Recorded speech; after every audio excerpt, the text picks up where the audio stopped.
పుష్కరాలు పుణ్యదినాలప్పుడే కాకుండా నదిని నిరంతరం పూజించాలని సుప్రీంకోర్టు న్యాయమూర్తి జస్టిస్ ఎన్వి రమణ అన్నారు. భవిష్యత్తులో జలం కోసం జగడాలు పెరిగే పరిస్థితులు తలెత్తబోతున్నందున నదిని జీవరేఖగా భావించి సంరక్షణకు అంతా ముందుకు రావాలని పిలుపునిచ్చారు.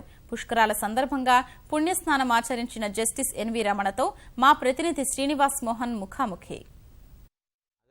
అభివృద్ధికి చిహ్నాలు నదీ తీర ప్రాంతాలు అనే చరిత్ర చెప్తున్నటువంటి సత్యం. ప్రజల బతుకులను మార్చినటువంటి పరిస్థితులన్నీ నది ఒడ్డున నదీ తీర ప్రాంతాల్లోనే ఉన్నాయి. అలాగే ప్రతి ఏటా భారతదేశంలో ఉన్నటువంటి జీవనదులన్నిటికీ ఏదో ఒక ప్రాంతంలో పుష్కరాలు కుంభమేళాలు లాంటివి జరుగుతూ ఉండడం ఆనవాయితీగా ఉంటుంది. కృష్ణా తీరం నుంచి సుప్రీంకోర్టు వరకు ఎదిగి కృష్ణా పుష్కరాల్లో పాల్గొనేందుకు వచ్చిన సుప్రీంకోర్టు జస్టిస్ ఎన్వి రమణ గారు మనతో ఉన్నారు.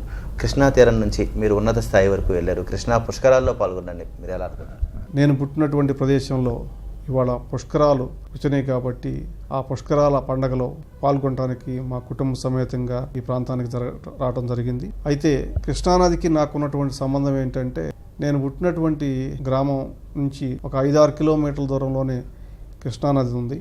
నేను చదువుకున్నటువంటి ఇంటర్మీడియట్ డిగ్రీ చదివినటువంటి ధరణికోట కాలేజీ కృష్ణానది ఒడ్డునే ఉంది. అనునిత్యం మేము కృష్ణానదిలోకి వెళ్ళి స్నానం చేయటం, అదేవిధంగా కొంచెంసేపు ఈత కొట్టడం లాంటి కార్యక్రమాలు చేసేవాళ్ళం. మాకు కృష్ణానదితో ఉన్నటువంటి సంబంధం అది. కృష్ణానది ఒక్క తెలుగు ప్రజలకే కాకుండా కన్నడ, మహారాష్ట్ర చెందినటువంటి ప్రజలు కూడా వాళ్ళ యొక్క బ్రతుకు తెరువులని మార్చేటటువంటి నది ఇది. ప్రత్యేకించి కాటన్ మహాసేడు కట్టినటువంటి బ్యారేజ్ ఫలితంగా కృష్ణా డెల్టా సారవంతమైనటువంటి భూములు, వరి లాంటి పంటలు పండించి మరి లక్షల్లో ప్రజలకి నిత్య అవసరమైనటువంటి ఆహార ధాన్యాలని సరఫరా చేస్తుంది. అనేకమైనటువంటి ఉపనదులు ఈ కృష్ణానదిలో కలవటం మూలంగా ఆయా ప్రాంతాల్లో కూడా వ్యవసాయం అనేటటువంటిది అభివృద్ధి జరిగి ఈ ప్రాంత ప్రజలకి ఒక జీవనాధారగా, జీవనరేఖగా కృష్ణానదిని భావిస్తారు, కొలుస్తారు.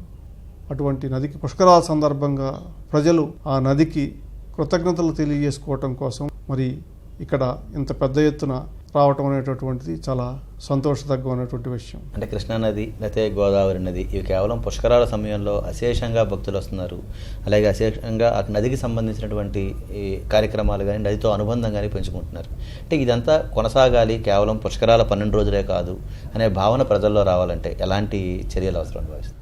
మనం అందరం గుర్తించాల్సినటువంటి విషయం ఏంటంటే, ఇవాళ మానవుడికి ఆక్సిజన్ ఎంత ముఖ్యమో నీరు కూడా అంతే ముఖ్యం. రానున్నటువంటి రోజుల్లో నీటి కొరత చాలా ఎక్కువయ్యేటటువంటి ప్రమాదం కనిపిస్తుంది. మరి ప్రతి నీటి బంధువుని గనక మనం సంరక్షించుకొని పొదుపుగా కనుక వాడుకోకపోతే నీటి కొరత ఎక్కువయ్యి మరి తీవ్రమైనటువంటి దుర్భిక్షమైనటువంటి పరిస్థితులు వస్తాయి.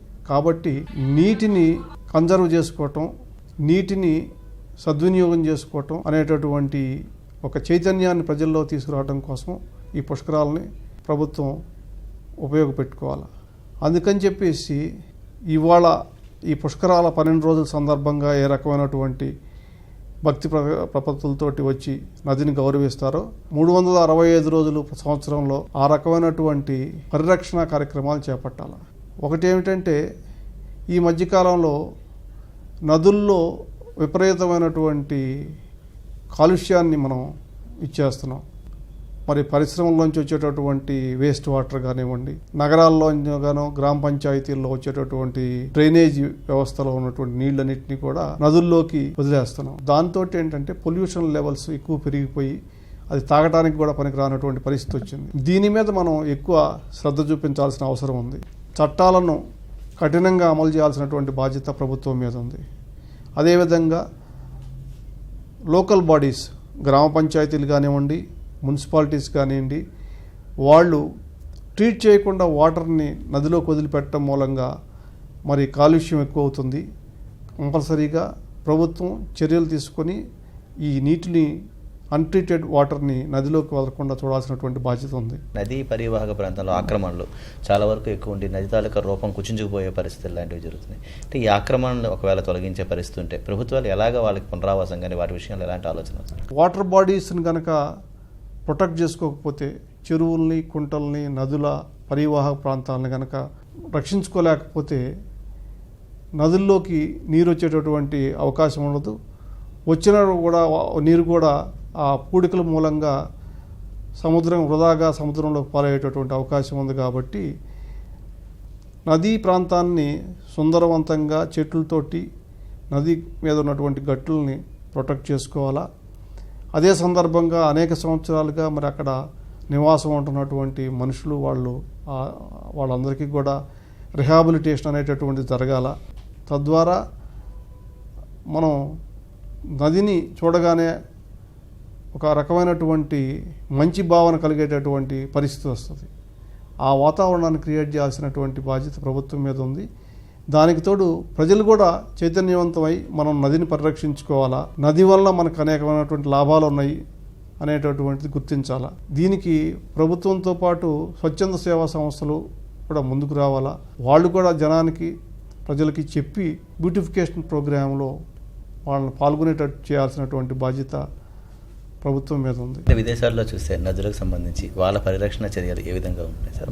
మనకు అనుసరించే అంశాలు అంటే విదేశాలతోటి మనం ఇక్కడ పోల్చుకోవటం సరైనటువంటిది కాదని నా అభిప్రాయం. ఎందుకంటే ఆ నదులన్నీ జీవనదులు, తర్వాత జనసాంద్రత తక్కువ ఉంటుంది. మొదటి నుంచి కూడా నదిని ఒక ఇరిగేషన్ కోసమే కాకుండా అనేక రకాలుగా వాడుకుంటారు.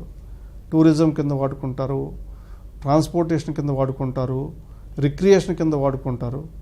మనం నదిని అన్ని రకాలుగా ఉపయోగించుకోగలిగినప్పుడే నదిని పూర్తిగా సద్వినియోగం చేసుకున్నట్లు అవుతుంది. ఇక్కడ ప్రస్తుతం ఉన్నటువంటి పరిస్థితుల్లో ఆ రకంగా చేయడానికి అవకాశాలు చాలా తక్కువ ఉంటాయి. ఎందుకంటే మన జీవనదులు కాదు. కానీ ఉన్నంతలో నదిని ఫస్ట్ సుందరీకరణ చేయడంతో పాటు ఇప్పుడు ఇక్కడ ఇన్ఫ్రాస్ట్రక్చర్ క్రియేట్ చేశారు పుష్కరాల సందర్భంగా. ఇది ఈ సంవత్సరంతో లేకపోతే ఈ పుష్కరాలు అయిన తర్వాత ముగించకుండా కొన్ని సంవత్సరాల పాటు ఆ రకమైనటువంటి వాతావరణాన్ని క్రియేట్ చేయాలా. మరి ఈ కట్టినటువంటి ఘాట్స్ కానీ క్రియేట్ చేసినటువంటి గార్డెన్స్ కానీ ప్రొటెక్ట్ చేసుకోవాల్సినటువంటి బాధ్యత ఉంది. అవసరమైతే పెద్ద పెద్ద పారిశ్రామికవేత్తలను కానీ ఎన్జిఓలను కానీ వాళ్ళని దత్తత తీసుకోమని చెప్పేసి ఈ కార్యక్రమాన్ని మరి నిరంతరంగా కొనసాగిస్తే ఉపయోగం ఉంటుంది. మీరు అమరావతి ప్రాంతంలో 3 పుష్కరాలు చూశారు. ఇప్పుడు విజయవాడలో వచ్చి ఈ 4 పుష్కరాల అనుభవంలో కృష్ణా తీరంలో ఎలాంటి అభివృద్ధి జరిగింది అనుకోవచ్చు? నేను ఇంతకుముందు పుష్కరాలు చేసినప్పుడు అది ఉమ్మడి ఆంధ్రప్రదేశ్ రాష్ట్రంగా ఉంది. 2 సంవత్సరాల కిందట రాష్ట్రం విడిపోవటం, మరి అమరావతిని రాజధానిగా ప్రకటించడం, ఇక్కడ ప్రభుత్వం ఏర్పాటు చేయటం, అనేకమైనటువంటి కార్యక్రమాలు తీసుకొని రాష్ట్ర ప్రభుత్వం మరి చక్కగా ఘాట్స్ కట్టించారు, పరిశుభ్రతకి కొంచెం విలువ ఇచ్చారు, అసౌకర్యం కలగకుండా ఏర్పాట్లు చేశారు. ఆ రకంగా చాలా బాగా మేలు జరిగిందని చెప్పాలా. ఒకటేంటంటే దానికి తోడు ప్రజల్లో కూడా మార్పు వచ్చింది. ప్రజలు కూడా ఇప్పుడు అభివృద్ధిని కోరుకుంటున్నారు, ఒక క్రమశిక్షణాయుతమైనటువంటి జీవన విధానానికి అలవాటు పడుతున్నారు. అది మంచి పరిణామం. Thank you sir. నదులకు సంబంధించి నదులు జీవనదులుగా కొనసాగేందుకు నదిలో ఉన్న నీరు సక్రమంగా వినియోగించేందుకు నదిని కాలుష్యం బారిన పడకుండా కాపాడాల్సిన బాధ్యత కేవలం ప్రభుత్వందే కాదు, ప్రజలది. అలాగే స్వచ్ఛంద సంస్థలు కూడా ఇందులో భాగస్వాములు కావాలని సుప్రీంకోర్టు న్యాయమూర్తి జస్టిస్ రమణ గారు చెప్తున్నారు. విజయవాడ నుంచి కెమెరామెన్ శ్రీనివాస్ కుమార్తో శ్రీనివాస్ మోహన్, ఈటీవీ.